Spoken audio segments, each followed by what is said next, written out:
I But know. all of it is an attempt to just like have something to point to and be like, that's me. I can make That's sense of me. it and I can Oh, you're tell other so people right. about it and they can then wrap their heads around it. And then I can be Yeah, understood and then I can be seen. Like that's what it all comes down you're to. so right. Hey, welcome back. We are not for everyone. We're an existential commentary podcast hosted by a hater and a lover. I'm Jess. I'm the lover. And I'm Caroline Winkler, and I'm the hater, I guess. Hi, baby girl. I guess How you are are. you? I'm Yeah, good. How's your week been? it's been pretty good. I've been doing a lot of catch up this week on work things that I chose. I said I was intentionally drowning.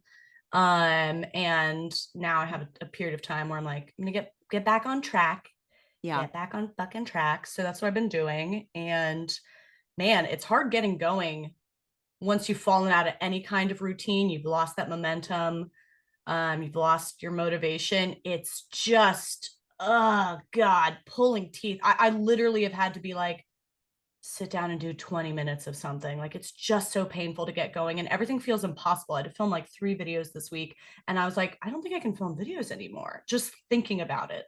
Yeah. Just because you also can't prove it to yourself in thinking. This sounds so stupid. It sounds like Oh, I'm what do you high, mean but it's prove like prove it? I think like That's interesting. anything that you start getting anxious about, in for me, the experience is that I'm then trying to think through in my head how I'm going to do it, how I'm going to execute it. And it's usually something where like I'm not going to believe that I can do it until I start physically doing Mhm. something. So it's like all this energy where I feel like I've put energy towards figuring the thing out, but it's only been mental energy. And I have nothing to show for it because the thing still isn't done. And it actually starts to like reinforce this idea that energy I put towards it will not accomplish getting it done. It's a Wow. silly thing, but I feel like that's what happens to me. The more time I spent thinking about it, sometimes if it's in a procrastination mode, the more discouraged I can feel. Mhm. Does that make sense? It totally makes sense, and yeah, you put it really well. I relate in so many ways. I feel that way in certain personal life things. I feel that way at work all the time. The thing that I said I was procrastinating last week, I still haven't done. It's a week later. We're recording exactly a week later. I'm still Fuck procrastinating yeah. it. Fuck I yeah. Don't mean, do it. and as long as people keep like I keep getting validation from my coworkers that like, oh, there's other things that are bigger priorities. It's okay if that kind of falls down to the bottom of the to-do list, but those are the things that are like actually low-hanging fruit, and if you just stopped thinking about it and did it, it would take like 20 minutes. Like this specific task I'm thinking of, it would not take me that much time, I know, but like Why do you not want to do it? What makes you want to put it off? I guess it's a little bit tedious. It's a little bit tedious of a task. I really just like don't have it in me to do tedious tasks at this ripe age of 31. Like Yeah. it's all you did in school, especially I was studied like public health. Mm. It was very like math, science, analytical, like memorizing a lot of things, being very detail oriented. Then in my consulting career, like the main skill set that you put on your resume is like detail oriented.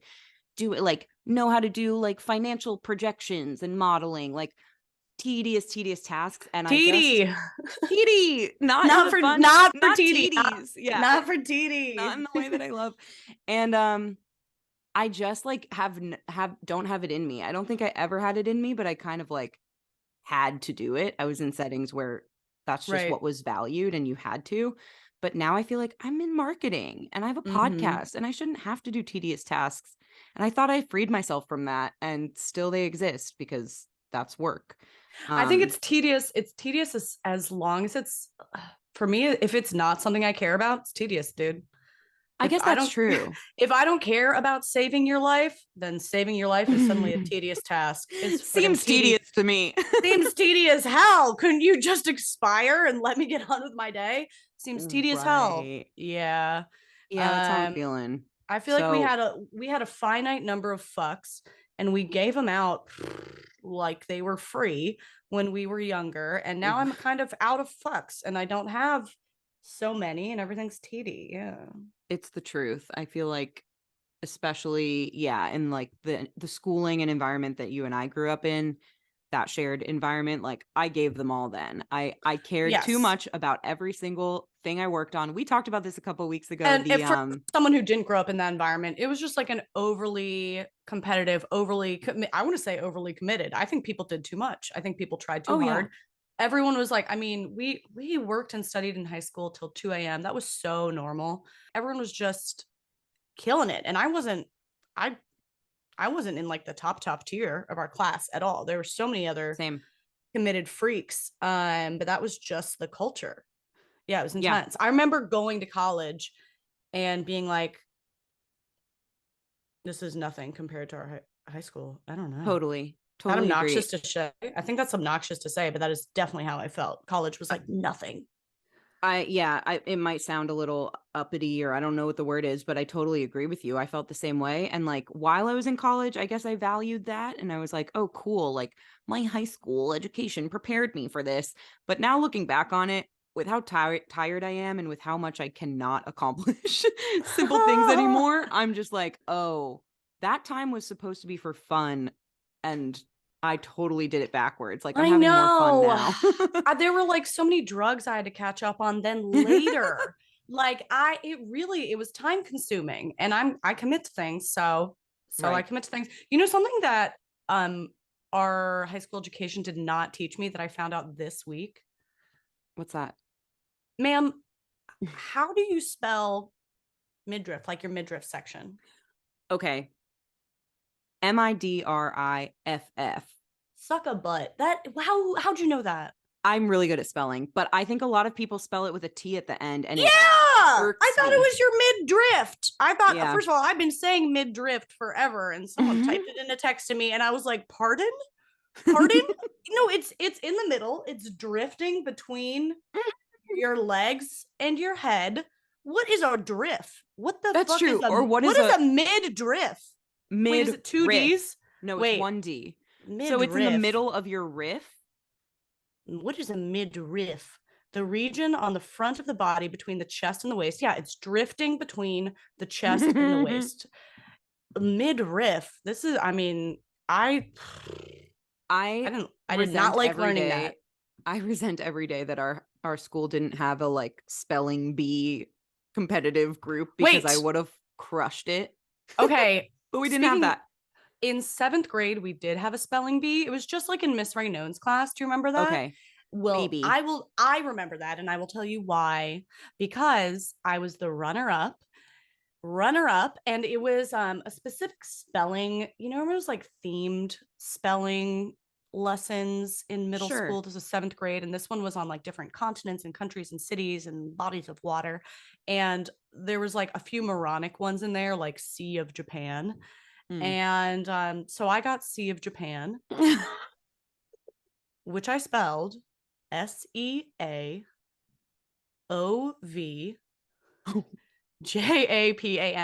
And I can remember to this day, it was me and Meredith fucking Mangold, me and Meredith Mangold standing up proudly. We're the last two. And Miss Raynone was like, she like stifled Miss Raynone, human golden retriever, like stifled a Yeah. smile and just went, "You may take a seat." And I was like, "I think you're mistaken. First of all, you made a mistake." Spelled I it was like, "What do you perfectly. mean? This was a What do pretty you mean? easy one. I What do spelled you it mean? perfectly.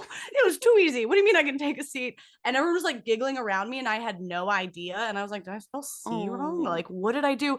And then afterwards, somebody was like, "You misspelled of, you fucking remedial piece of dirt." And I lost the spelling bee. I'm so sorry to Yeah. hear that. If it Yeah. helps at all, I don't recall this. It's not something that's like, burned in my memory along with your memory. That's crazy that you haven't been thinking about this. I I know. have. But also I feel like it's one of those things where you probably just said V, but you know it's F. Do you know what I mean? Like sometimes I Wait, look at the Jess, letter Jess, to be 4 or the number Jess, 4 Jess, to and be I think clear, that at it says 13, F. I did know how to spell of. I To spell agree. of. I did know how to spell of at 13. Yes, Exactly, I but definitely. sorry, yeah, I'm saying something obvious, like of course that's what happened, but I guess what I'm trying to get to is Yeah. this No, I this still do happens to me a that. lot to this Yeah, day I where still do like, it. yeah, I'll look at the number 4 and I'll say F because I 4 starts with F and like in my head they sometimes blend because I Totally. don't know, that's the way brains work, wires get crossed. So that's a travesty. I can't believe that was the final word for the final two. Like, give Right? us something, give us midriff. Give Then us you could give us feel fucking proud about midriff. My going down. loss. Yeah. Yeah, it really hurt. And midriff hurt too. But Right. we're always learning. Yes, we are, baby girl. Teach me Um, something. What do you have to do it. teach me today? Okay. I have okay, I'm gonna do a little choose your own adventure. I have a lot to say. Perfect. Do actually no, I'm just gonna go in. Something is happening. Something is happening, which I forgot. This totally happens. As soon so I have a boyfriend. I've like skidded over this fact a little bit because I don't know how much personal stuff.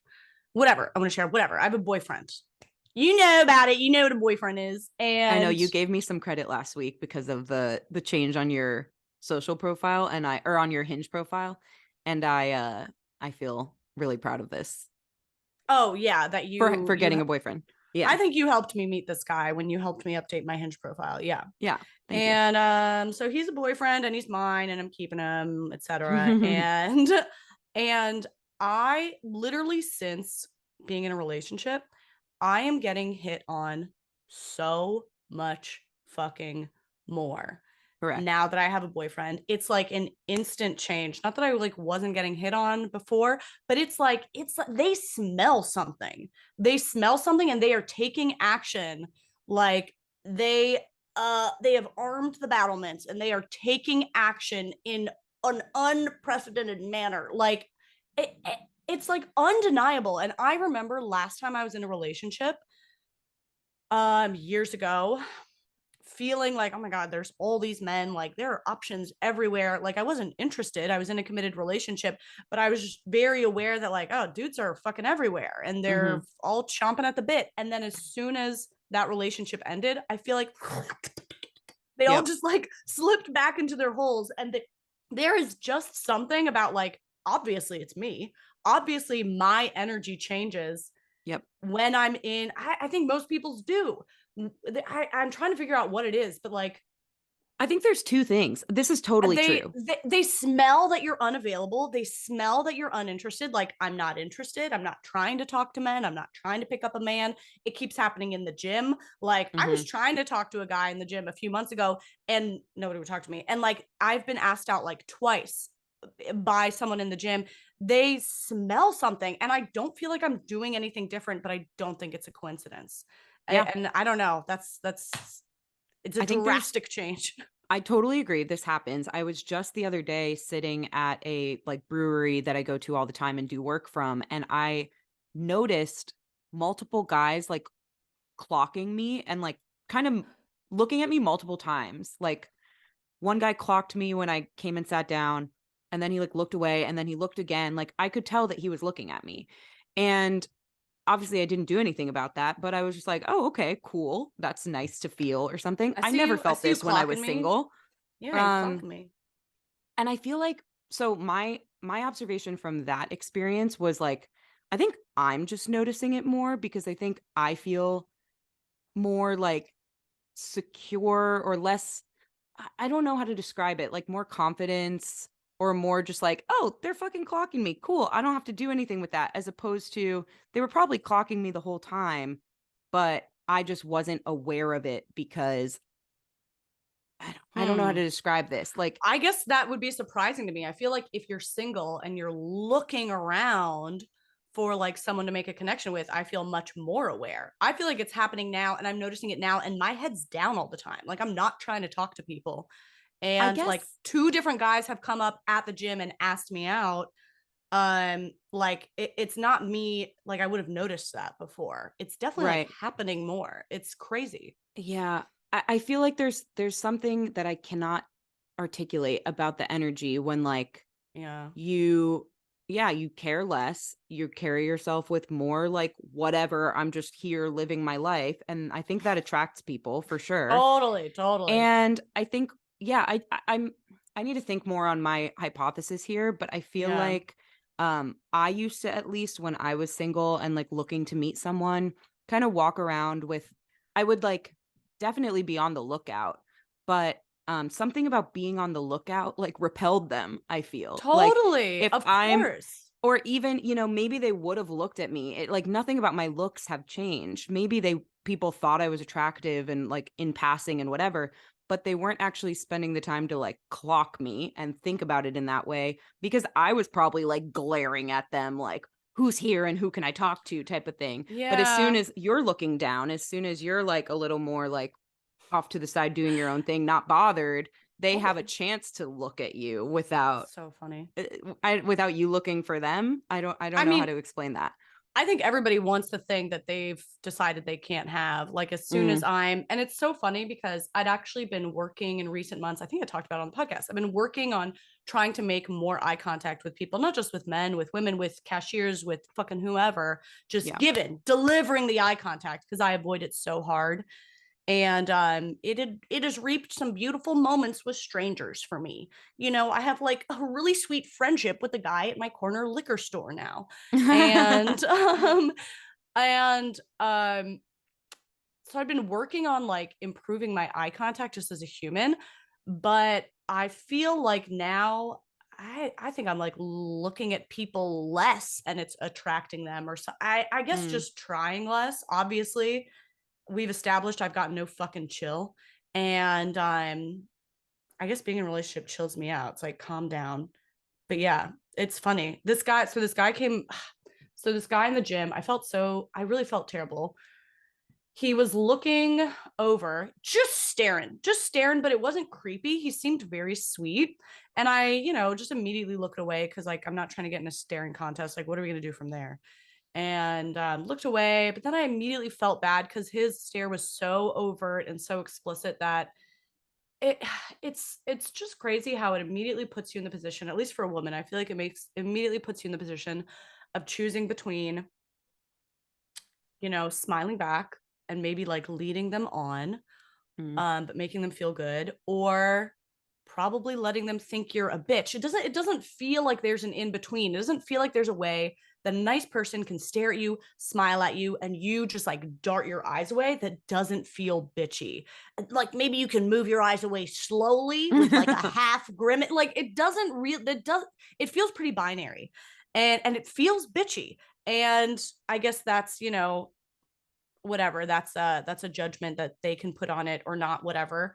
And I guess it's fine for people to think I'm bitchy, but it's so weird to me. It feels like those are the options, that you either like get yourself in a situation you don't want to be in, or you let them think that you're a kind of rude uppity bitch, and it doesn't feel like there's room in the middle. So then I saw him, like I felt bad immediately. I felt bad. I don't want to be bitchy.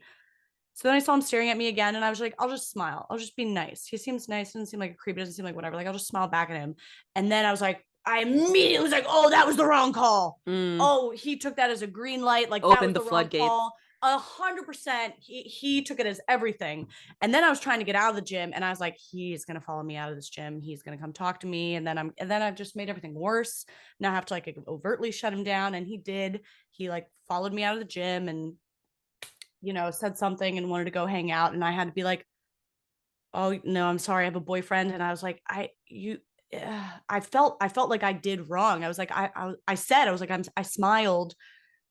I'm sorry. I smiled back because like you seemed nice. And, Mm. You and I said don't know. that. I just Wow. trailed. Like I did. I didn't know what to say. I felt like Yeah. I felt like I had to apologize for making him feel safe enough to put himself out there. Like I do feel for guys or anyone like getting rejected. Like I felt like I ruined his night. I felt like I ruined his Right. night. He went, it was like 10 p.m.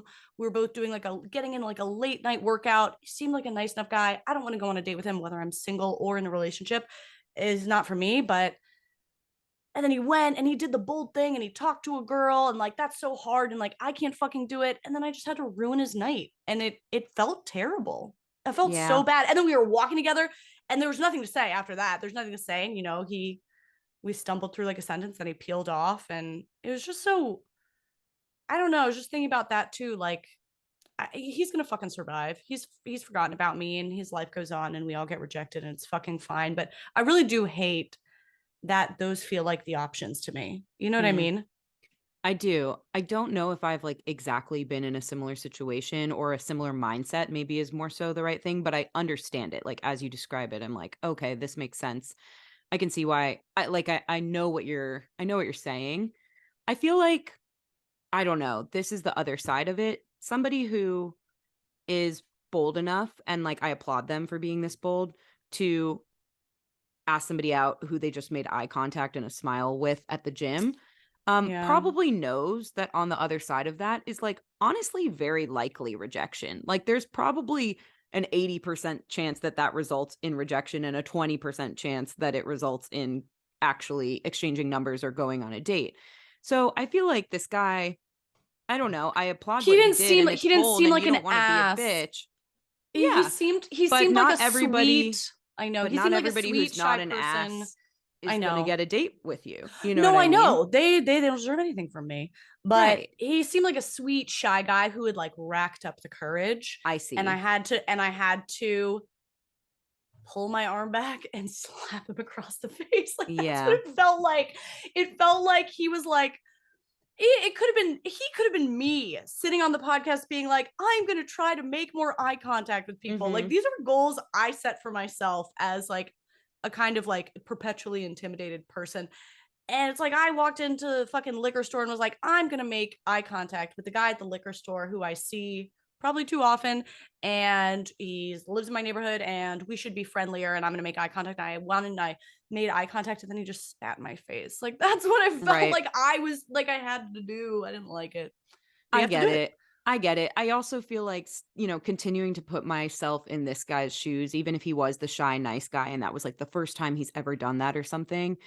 Um, at the end of He's the got it. day, Mhm. the scary part of what he did was approaching you, I think, more so Yeah, than the answer.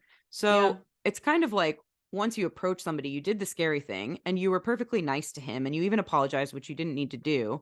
But like, that's the best case scenario if he was gonna get rejected, that somebody was like, Yeah. "Oh, like, thanks, but, I'm dating someone and whatever." I feel like he can walk away from that and be like, "Okay, I did the scary thing, I got rejected, and I'm still fucking standing. Like, it's okay." Hmm. I mean, that's me being the perpetual optimist, but, um, I would give yourself a little more yeah, like, a little more grace for those situations, but I agree with your original premise of, like, it feels like there's these 2 polar opposite options in that Yeah, why situation. Like, can't I either land in the I middle? ignore you and avert eye contact completely, or I try to be like a friendly stranger walking through the world, and I might give you the wrong impression. I And I the don't know truth what to do is, with that. like, of course, intellectually, I believe, like, fine, let them fucking think you're a bitch. Like, I don't owe you Sure. anything. Of course, that's what I know. And of course, that's what I believe. But it is uncomfortable in that moment. I have a very clear memory of being very young. One of the first kids I ever had a crush on. I was like 11 years old at Bible camp. Stephen Abbey was the fucking hottest kid at Bible camp. And he was going out with this girl, Brianna, and he left Brianna for me. He decided he had a crush on me, and man, was I feeling up on my high horse. And then he also had like a little stooge of a friend, a little pumpkin of a friend who had developed a crush on me. And the little pumpkin professed his feelings for me, and I let him, I don't know, I turned him down somehow. And Stephen Abbey, who had already asked me to go out with him, Stephen Abbey and all of his little gang, all of his little posse who were friends with the little stooge pumpkin came and like publicly, like they bullied me in front of everybody in the church. We were in the church and they came and I can't remember exactly what they said, but I remember them like shaming me for like turning this guy down. And it was like a lesson I learned very early that like if you turn a guy down, you're gonna like get hurt for it. And Mm, I don't think it's a unique experience. But I was like publicly like shamed for it as like an 11-year-old. that's And so fucked up.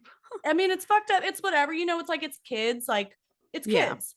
It's not special, it's so universal, but I do feel like it's like a lesson that we all learned really young, the consequences of turning someone down, and that you should be afraid of doing it.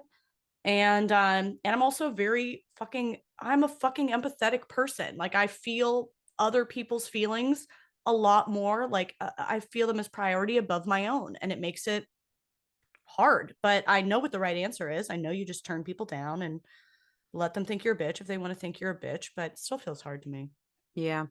Yeah, I get it. And I also know that about you. Like, I know in talking to you about dating and like just going on first dates with different people and then maybe feeling like they're really nice but there's not really a vibe there, like what do I do? To me, I've reached the point in my life where like the thing that we both cognitively know, like intellectually know, is also the thing that I feel pretty empowered to put into action. But I Yeah. didn't feel like that like 3 years ago, and I understand where it comes from. And I mean, what you were just talking about with like feeling like it's your fault. Like if you reject someone, there's something bad on the other side of that. I mean, we've alluded to this in past conversations on the podcast, but even in like, I think I relate to that more in like a sexual connotation. Like when you've been on the date and you're like deciding whether to go home with them or not, or whether to, proceed with sexual activities with them or not. And like, Yes, use the clinical term, sexual yes, engagements. proceed with the intercourse. Um, that's where I've felt that pressure, like less so on the front end of like That's so funny. We're actually reversed. meeting someone and yeah, but I'm that's like, I don't where care. I'll never have sex with you. I don't give a fuck. yeah, that for me, I mean, obviously now I don't have a problem with that, but like when I Yeah. was in my 20s figuring all that out, like I definitely did a lot of things that looking back, I'm not a regretful person, but like a lot of things that I could take off of my, list of things I've done and people I've done it with, Totally. you know? Oh, when I was younger Um, too, didn't know how to. didn't know how to say no once you're in the Yeah. situation and you're like, he was perfectly nice and like, we had a fun time. Like, eh, I'm not saying that anything horrific happened to me. The I bar was feel like he lucky didn't about hit that, me. but He wasn't yeah, throwing punches, so I guess I owe this. I guess So like, yeah, sad. he paid for dinner. Like, and that's not even like an Ugh. intellectual thought that occurred to me, but just the vibe, the feeling was like, he took me out on this date and we had a fun time. So I guess like, and I maybe even do want to see him again. But that doesn't necessarily mean I wanna, like, hook up tonight, Yeah. but I feel like in order to see him again, I probably have to hook up tonight because I don't want him to Mm. feel rejected, that whole mindset, so So silly. I it's for so me it was a fucked. for me it was a lot more guilt that like, well, if I've been friendly, and bitch, I'm fucking friendly. I'm friendly as all get out. If I've been friendly and I laughed at your jokes because I like to fill the silence, then you must expect that I like you. A lot of the time I don't even like you. I Right. just You're a I'm good just dinner date. I'm just a fun time, dog. Yeah. Yeah. But then I'm like, oh, well, that's why I've had to work going on dates. I literally started working on like, don't laugh if it's not funny. Yep. Don't fill the air if you're not interested. Like, don't ask a follow up question if you don't give a fuck, because it smooths something over during the date, but then it made it harder for me to not abandon myself. Like, yeah, I Well, actually don't like you. right, it makes it harder to decipher, did I actually like you or am I just a fun time? I mean, this was a thing that Yes. I ran What's that into saying? constantly. Yeah. Is it Is there a saying there's about it? yeah, there's some like something I saw shared on Instagram that I thought was Mm. great. I think you shared with me like, um is it like, is it is it that you and he have a fun time together, or is that you're a fun time, or no, is it that you With and he have a anyone. fun time whenever you're together, or are you a fun time and he's just there or some, There, I don't yeah. fucking know. Yeah, Whatever. whatever it is, it's something that I constant like, as I dated more and more over the last few years before I met my boyfriend, I came to this realization where I was like, as I look back on all the dates I've been on, they all kind of are the same. Like, I can't actually tell you anything about most of those guys, or I can tell you on paper, "Oh, he had this job and was from this city and, looked like this."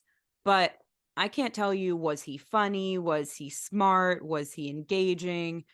Until, like, the more recent ones, Mm, because I was just doing all the work, and so, like, all those dates actually looked exactly the same. They looked like me showing up and telling my man. story and being funny and filling the silences and asking the questions, and I also, like, this is coming off like I didn't let these men speak, which, trust me, like, that sounds great. I could do that too, but that's not what I was doing. I just was ending up on dates with these people who like weren't really giving me a lot, and so I would fill it. I would fill that gap, and then I would leave being like, I guess he was fun. I guess he was nice. I guess we had a good time. And to this day, I'm like, did we? Or was that just me? My hunch is it was just me because I actually can't tell you one funny thing that random guy said. I can't tell you one interesting thing that made me think and made me want to like have another conversation with him. I just It's so like funny. conversing with people. Like Oh God. I feel like so many women feel this way. And there's actually like a lot more research coming out recently and books written on the topic of like high achieving women, high performing women, and like their inability to find equal partners because there's just a lot less men who are like achieving at the levels that women are in this time period. What? That can't be Um true. That doesn't sound accurate. oh, You're it's saying totally true. there's There's more more high women who are achieving going women yeah, than there's high more achieving women who men? are getting college educations, higher education, um not necessarily like women in the C-suite, women at an executive level at a company, but women who are like working on themselves and women who are like learning and engaging with the world. Like that exists a lot Okay. more amongst women than men. There's Hmm. actually data on it, and there's this gap in like a millennial woman's ability to find a millennial man who matches her in that way. I guess I think it has something to I do with what see. we're talking about. Yeah. Yeah. One thing that I do think about that's interesting. I think one thing that feels very true to me is like I do think that our generation has experienced like raising the standard of what we've been taught to expect from a relationship Yeah. from men or women or whoever we're dating. But I think it becomes more, there's more friction when it's applied to expecting it from men. Because, like, there's all this fucking empowerment, hooty doo, whatever that's taken place, especially in the last like 10 years, maybe. And we've like, all decided we deserve XYZ. We deserve this kind of emotional engagement, maybe that a lot of our parents' generation didn't have, or we deserve a lot of this like level of communication that just didn't exist for previous generations. And we've decided that there's been a lot of conversation around that in the last couple of years. And we can get on board with that in a couple of years. However, the people that we're dating were still raised 30 years ago. Yeah. So you don't like, and even for men, I'm talking about men here, like even for men who are totally on board with like, yes, I do want to meet you at that thing. I do agree with that value. They were still just raised in a culture of 30 fucking years ago. So I do feel like I feel like, first of all, there are a lot of men out there who completely live up to all the standards Of and course. whatever, including the person I'm seeing right now. But in a way, I feel like if you take like the average millennial woman and the average millennial man, I feel like actually the culture and values that the millennial woman is looking for are embodied by the men being born in 2022, and they Mm. happen to be babies, so yeah, that's not going to work out. You know what I mean? Like Yeah. it it you don't get to just like choose in a couple of years I'm going to start emotionally engaging differently and like communicating differently. There's decades of like limitations and cultural molding that has gone into each 30-year-old man, and even if they wanted to, I don't think you get to just choose your way out of this. So I feel like there's kind of a lag. Does Right. that make sense? Am I saying that right? It does make sense. I think we're saying something similar, and I think I agree. Yeah. Um, I feel like the question that raises though is, okay, if because the women were also raised 30 years ago. So if those women can kind of like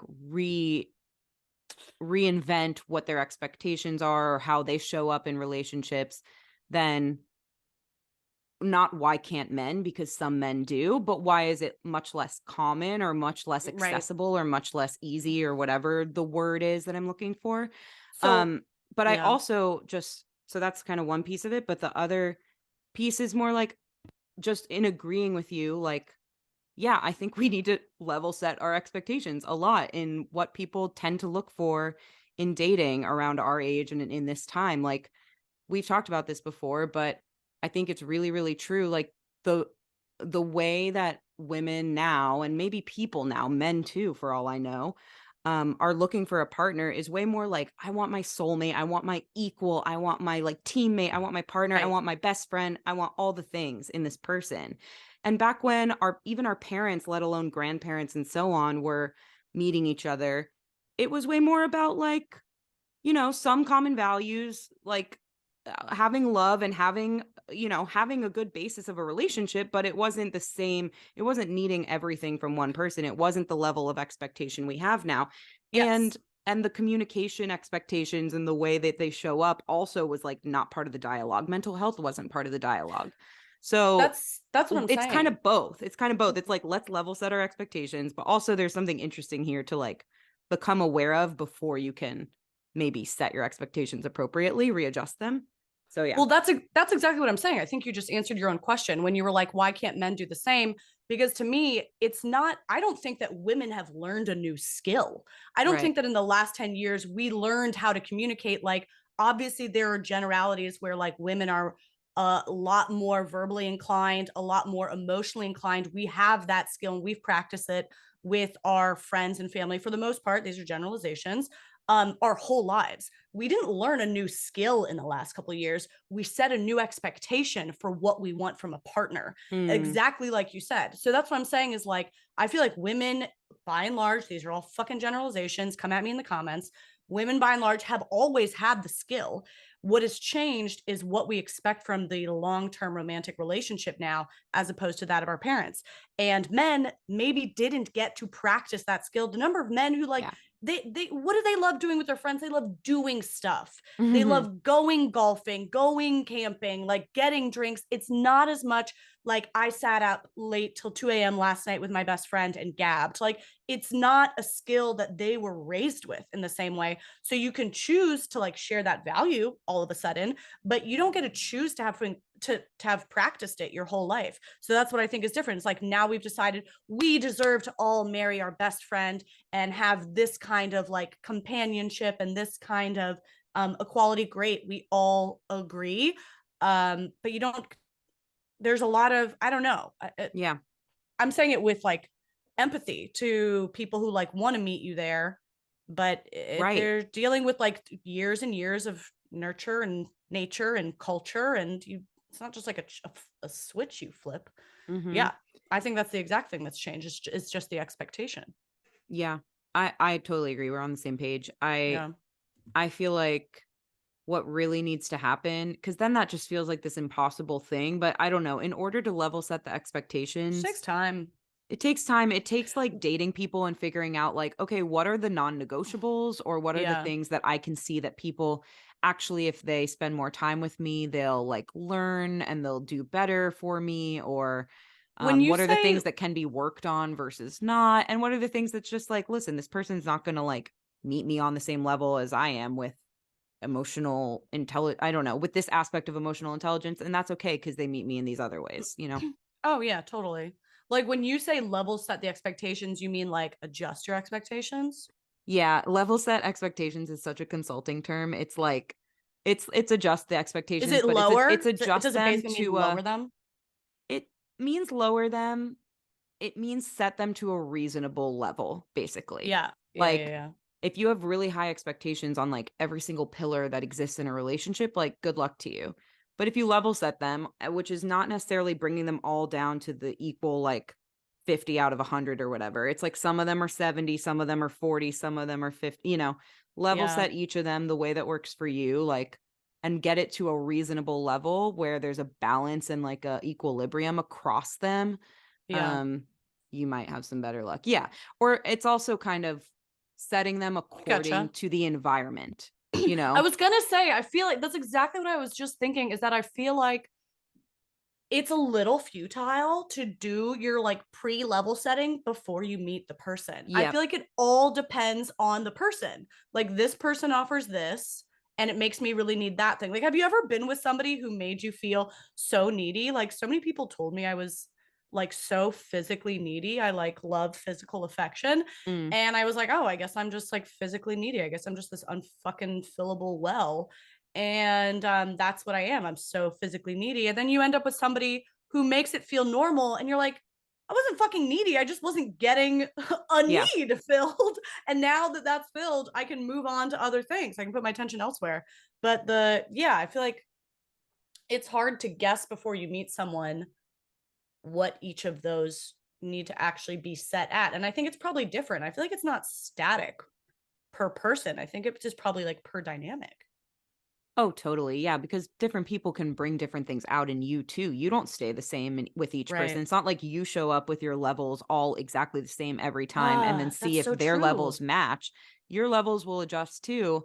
There Like is no self. There is there no is no self. Just, self. I forgot there is no self, and you Yeah, reminded me. it's the podcast tagline. There's no There self. is no I self. What you just said about physical affection is a really good example because I remember when I first started dating my boyfriend, we were having a conversation about love languages. And I've always thought that my love language was quality time, probably, maybe words of affirmation in there too. And he Mm. was like, sure, I mean, listen, you like them all, and I'll try to give them all to you.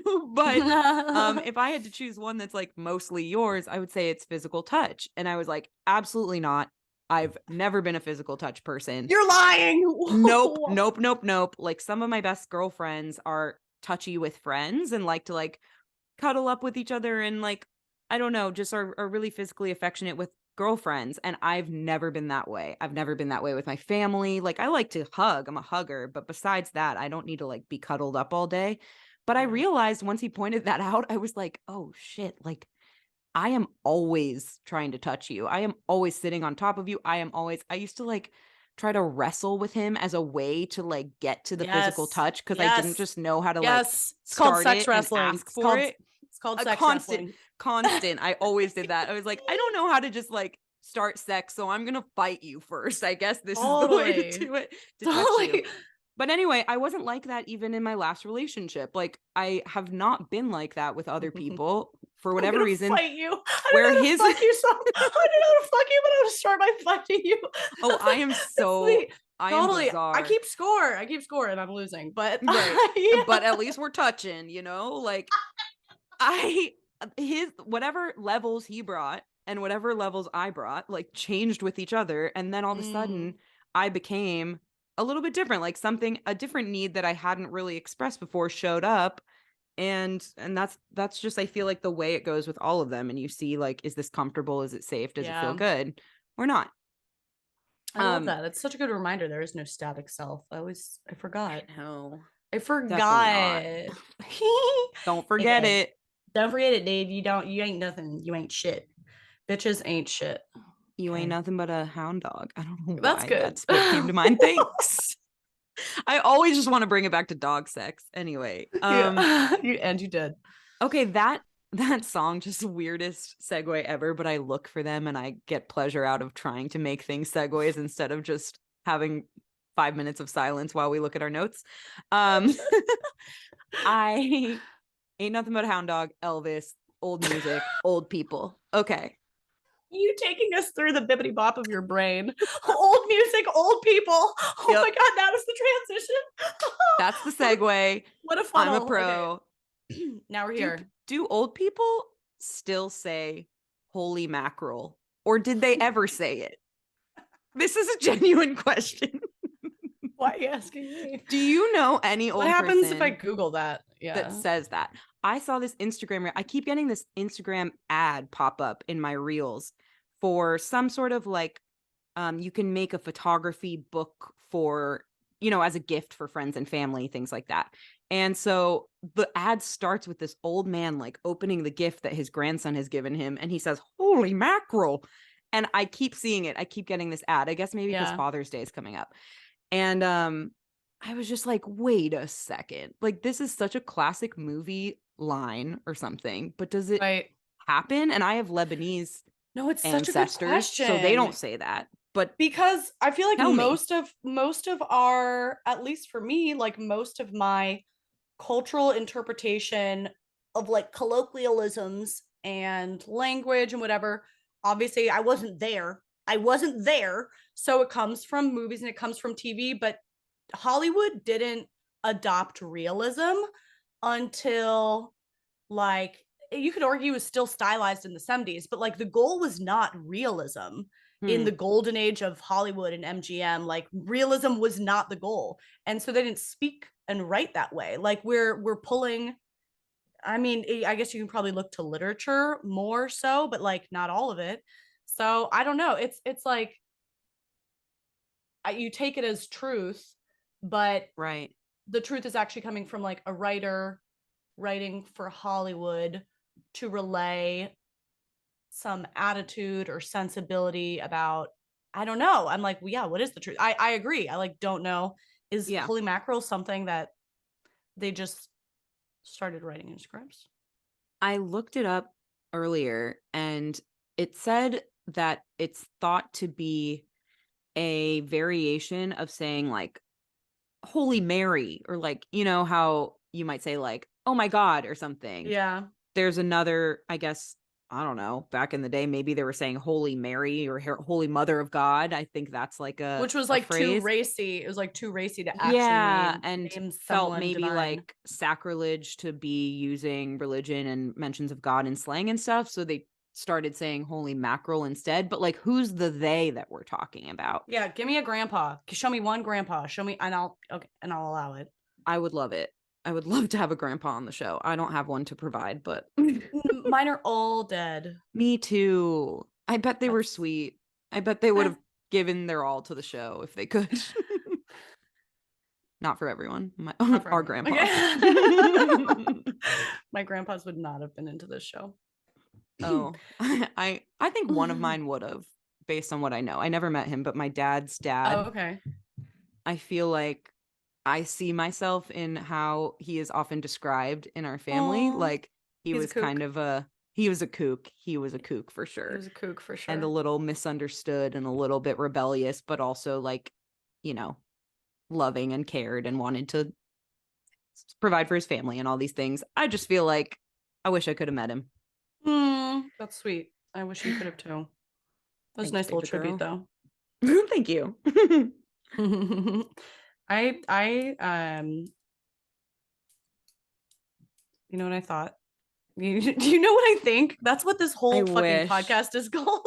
It's just This podcast is just, do you want to know what I fucking think all the oh, time? I was thinking it's more like the goal at the end, not that there's an end, but the goal is like to eventually be able to just be in each other's minds. We just show up and Yeah. stare at each other I for an think hour. we are more so. The more bippity bop segues that you take me through. What was that? Ain't nothing but a hound dog, Elvis, old songs, old people. Here we are. Let's go. Let's rage. That's literally how my brain works. Like I'm giving I you all love the it. answers. If you want to understand Yeah. me, if anyone in my life wants to Eventually. understand me, that's how it works. I love that. But no, what do So, you think?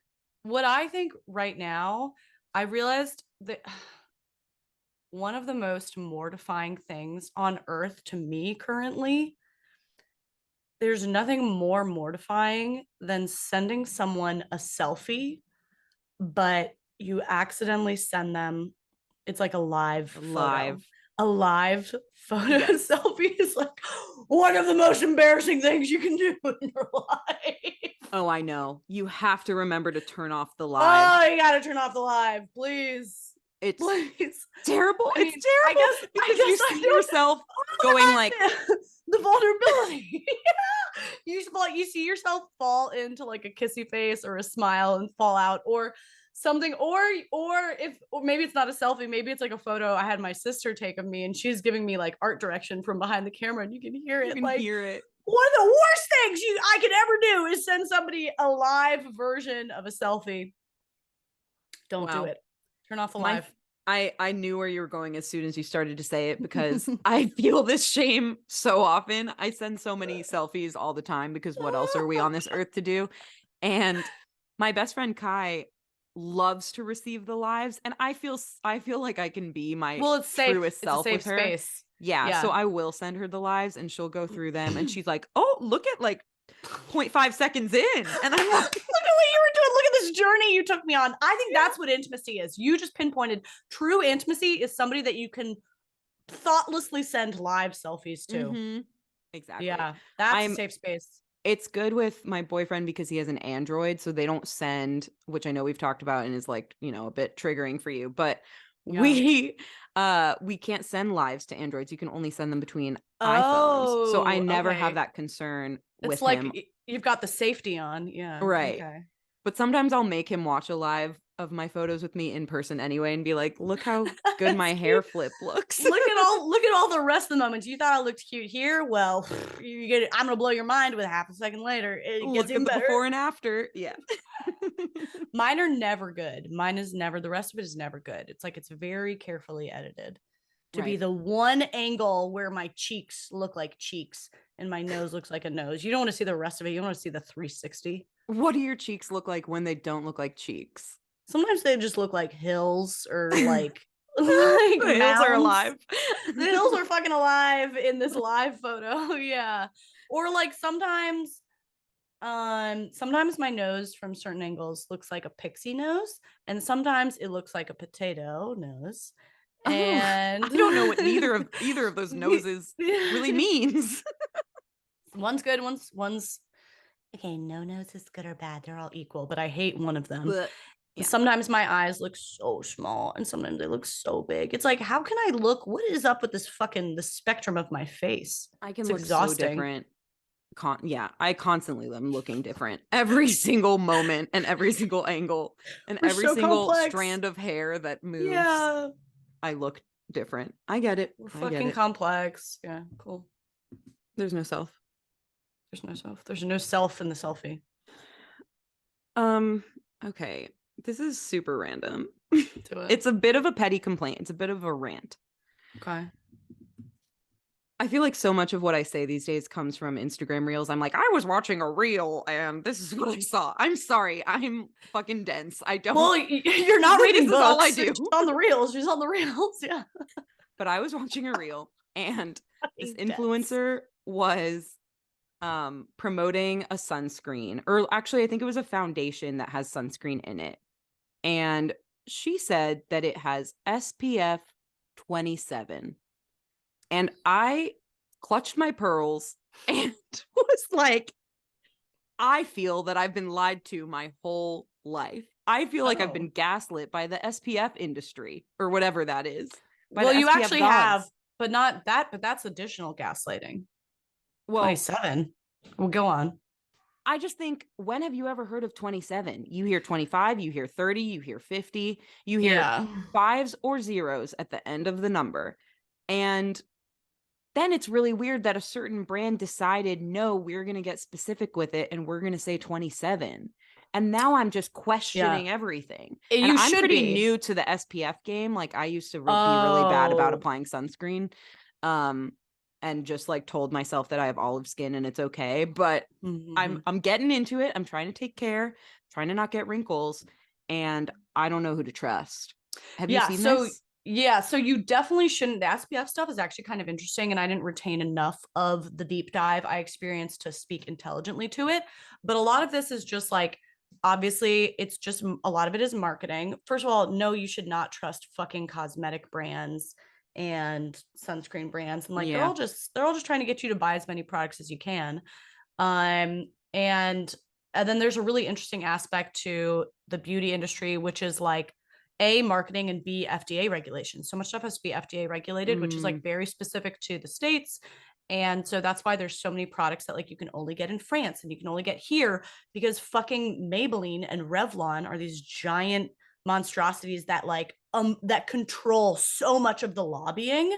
So a lot of like what is FDA approved and what is allowed in the States or not allowed here is them just controlling the market and you can get it overseas. And like it's really interesting. right.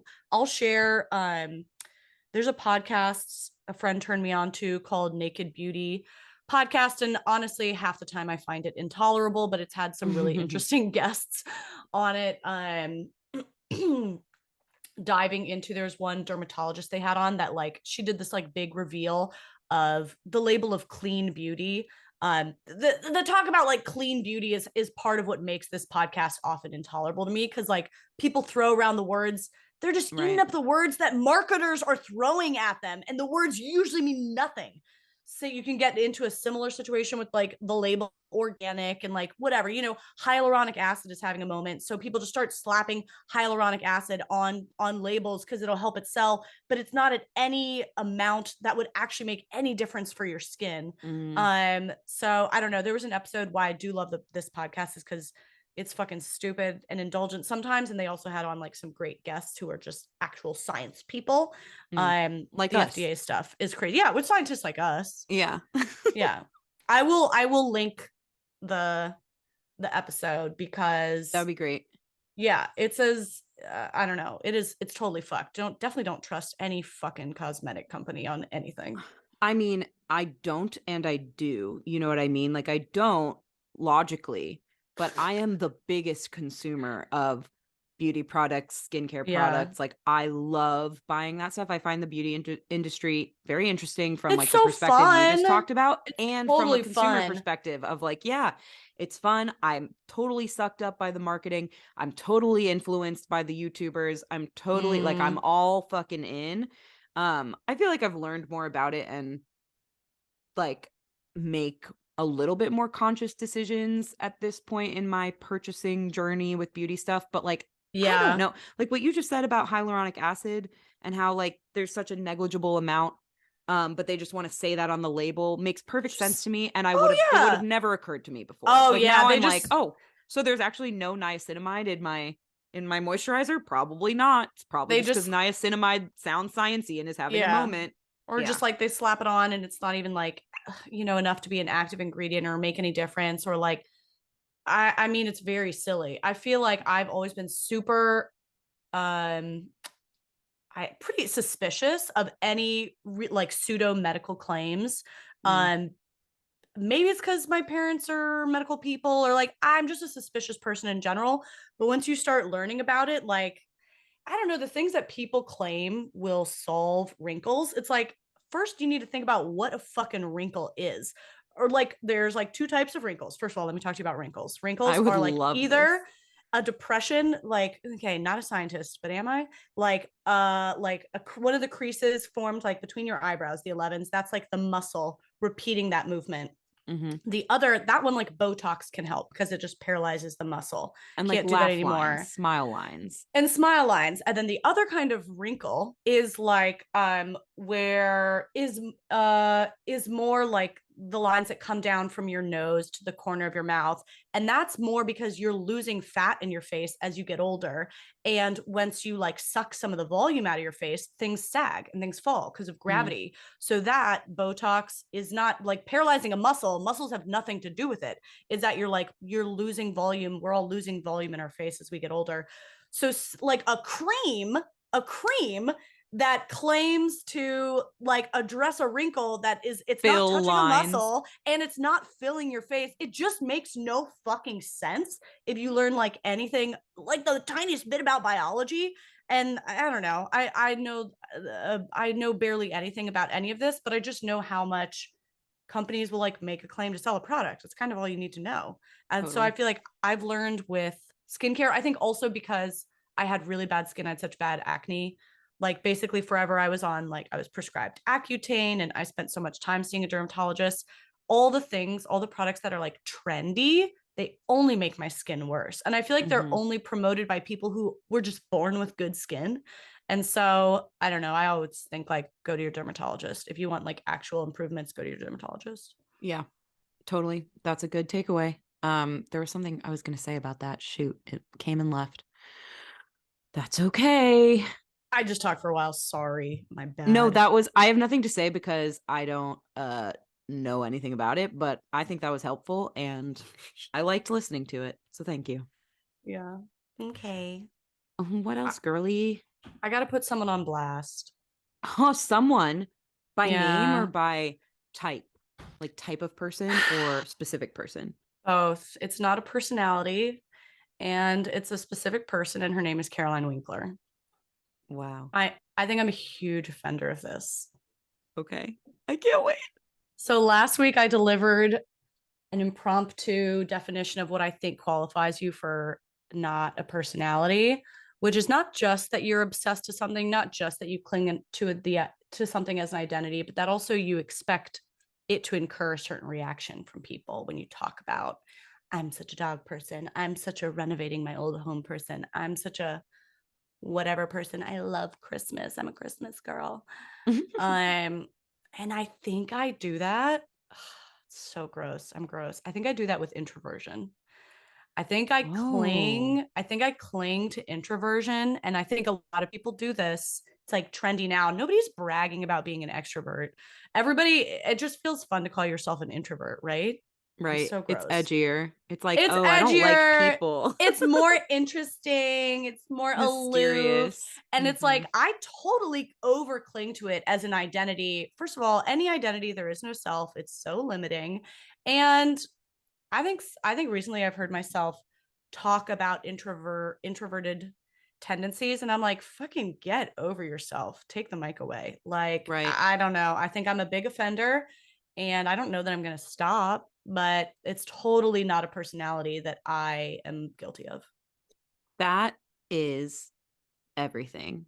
I guess it's like it's one of those things where in one way I almost want to kind of give you like push back and say, isn't introversion and extroversion like a personality type? Like literally, is that what those are?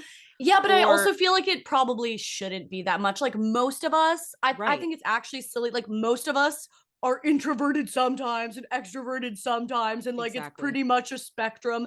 And a bunch of us are just a bunch of them.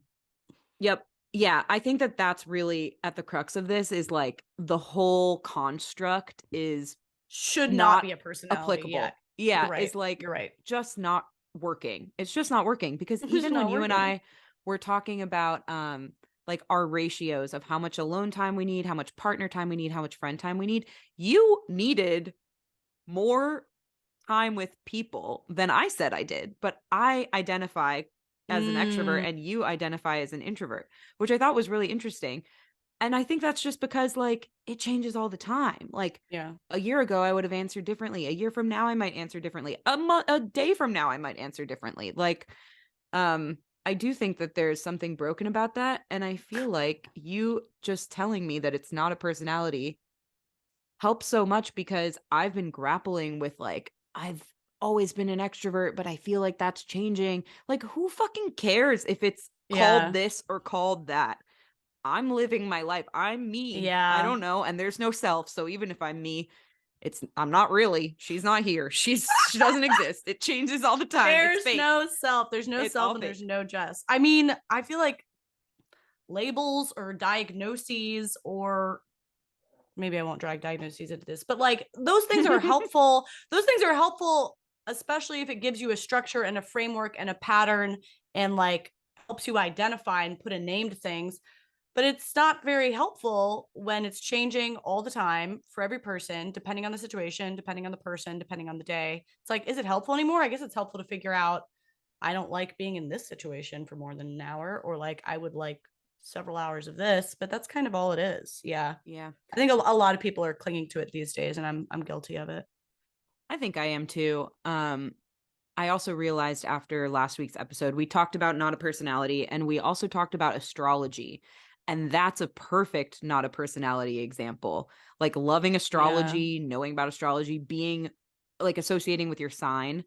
Like it's similar to the introversion extroversion thing of these are constructs that we've created as a society to help us understand who we are, which Right. everybody It's wants. so true. Wow, that's so well said. We're all just trying to figure out who the fuck we are. Yeah, that's the reason, like what we said last week, like that's the reason that you I'm decide this that way. Halloween is your personality because you're just trying to figure out who you are and you're like, I guess I So like this thing. Jess, my boyfriend loves Halloween.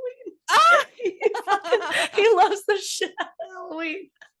I have multiple friends who love Halloween. I don't think they've listened yet. I haven't He heard has from not them, made it. but He has not made it his personality. that's I the don't thing. There's a actually. difference. I don't know if we can keep this in. I don't want to. I don't want to make him feel bad. I don't want to make him feel bad. Oh, he shouldn't feel bad. He shouldn't feel bad. I have tons of friends who love Halloween. I posted on our Instagram story a few days ago the picture of my boyfriend and I on Halloween last year, getting really into it. We were Max Goof and Roxanne from my favorite movie. So Like, cute. like you can get into Halloween, but then making it your personality, which he It's a is not. specific subset of Halloween lovers who do I that. know. It's a specific subset of astrology lovers who do that. It's a specific subset of The Office lovers who do that. I But know. all of it is an attempt to just like have something to point to and be like, that's me. I can make That's sense of me. it and I can Ah, you're tell other so people right. about it. And they can then wrap their heads around it. And then I can be Yeah. understood. And then I can be seen. Like that's what it all comes down You're to. so right. You fucking killed it. And it's frustrating because the truth is there is no self. There is no self. There is no self. Sorry The about it. There is no end. self. How do we make Yeah. this episode not for the self? Not for the self. Not for yourself. Maybe. Guess it. Except that I have a podcast, so I'm very much about myself. Oh, it's about me all the time, but but I don't I know who don't I am. but I don't exist. You're following two people who don't exist, but we very much Yeah. need to. We're going to try everything we can to keep existing even though there's no self. Do you want to What do an else? update? You want to do an update on Google search history? I don't know if I there's was any juice in thinking there. about that recently. Yeah, let's pull up try. Google search history. I genuinely have not looked. I mean, one of mine is holy mackerel meaning.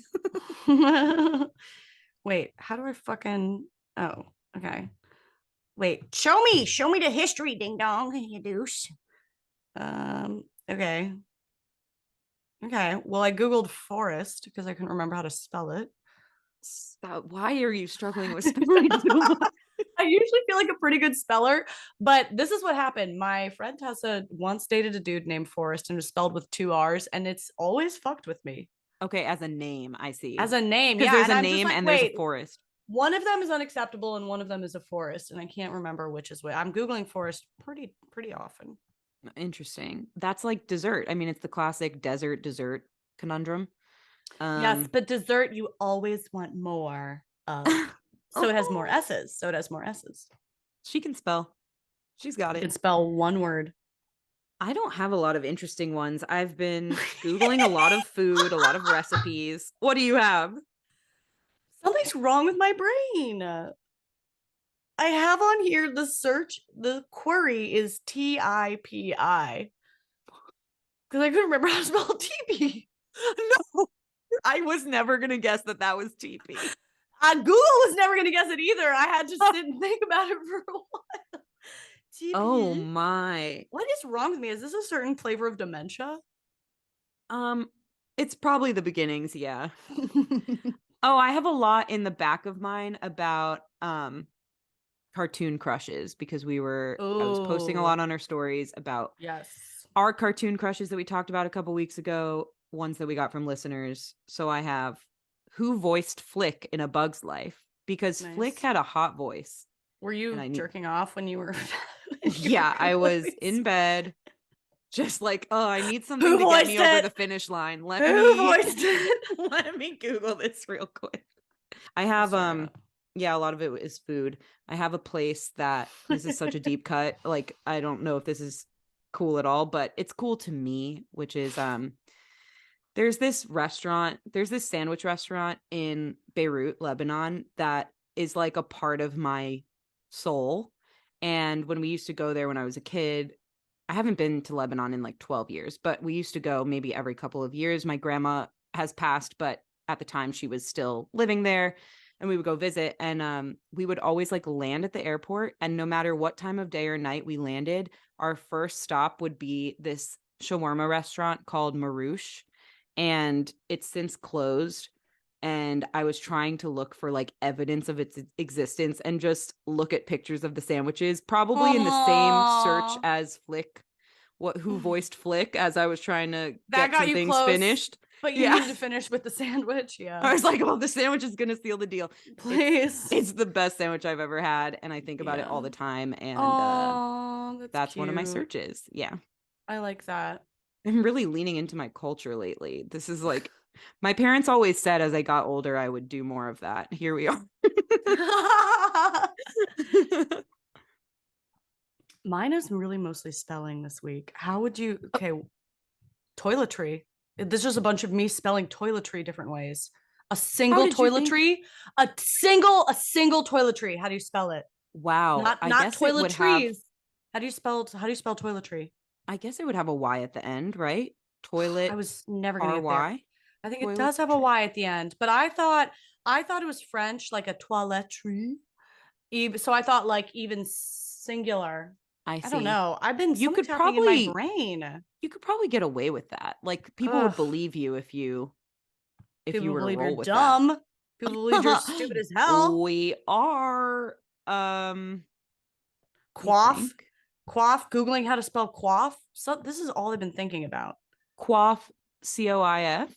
Damn it. The fuck? We should Yeah. do a spelling bee, just a whole episode where you tell me to spell. All right, God. wrap us up, boo. Also, per se. How do you spell per se? PER space SE. Suck a butt. All right. This has been nut for everyone. This has been nut for everyone. Nut. Nut for one, nut for all. Nut for everyone is the what is it? The romance spin-off of this podcast. The smut spin-off of this podcast. It's the romantic comedy about you giving eye contact at the gym and unintentionally attracting suitors when you have a boyfriend, and it's called Nut for Everyone, and I'm the fun friend on the side who's giving you advice. Who's collecting? Coming soon. Collecting the nuts. Yeah. Okay. This has been not for everyone. And we really love you. And it's been a hard day. It's been a hard day to spell stuff, but I hope that now at least you've learned a little bit more about what how you can lower your expectations in a romantic relationship and how to spell toiletry. I love Jess and she's the best girl in town. And What? yeah. This is really going in directions that I couldn't have predicted. A long time ago, too. a couple of weeks ago, we decided that Jess would always do the intro and I would do the outro, and I feel like she's about to take that privilege away from me. You know, I'll keep What else those am I thoughts supposed to to myself. say? We'll talk about it offline. Cue me the lines. Cue me the lines. Talk I about think our I think Instagram. I What do think you we want to need tell to give. them? I think we need to give just direction. one. I think we need to give one call to action at the end. Too many things happening at the end. So this time I'm going to say. Last time it was review. How about this time follow our Instagram? Yeah, this time follow our Instagram if you know what's fucking good for you, or come to your house and I'll kill you. That's all. Thanks so much for coming. It's Not For Everyone Pod with the number 4. Not For Everyone Pod. Follow it or I'll end your life. Cool. Thanks for coming. Thanks for nutting. Nut for everyone. I had to do something there. Good day. So long, suckers.